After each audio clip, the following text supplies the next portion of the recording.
Hi, welcome to the BeamStop tutorial.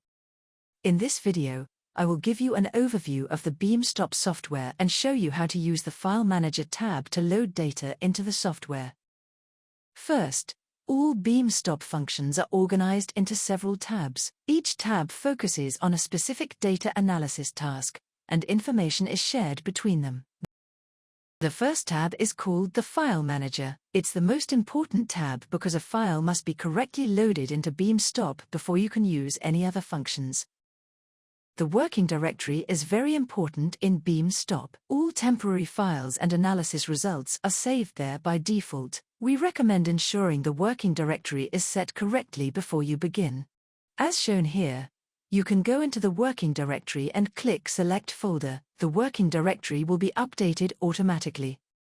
Next, you can load the dataset using the Load H5 File button at the bottom left corner.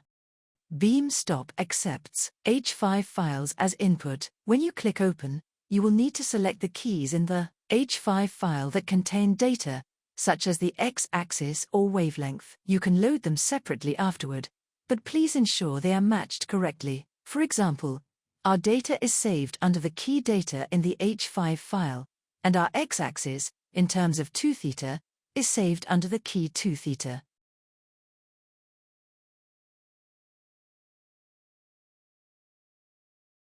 On the left-hand side, you will see that the dataset has been correctly loaded.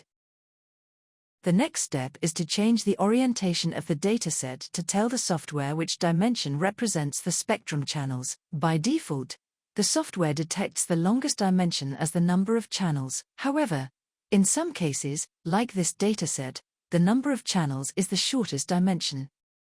So, we need to manually transpose it to the last dimension using the Transpose Dataset button.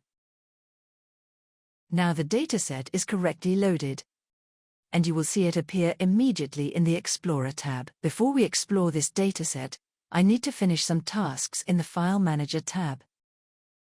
We can load multiple datasets into BeamStop simultaneously, and each one will be treated separately.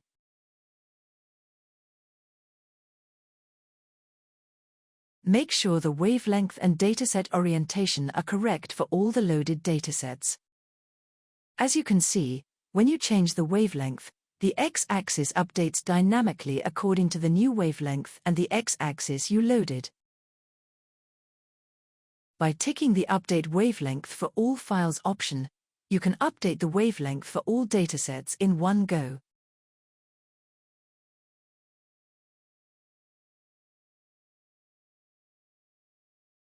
Here, the native 2 theta is displayed. You can right-click on any cell to freeze or unfreeze the x-axis, which allows you to choose which one is not updated dynamically.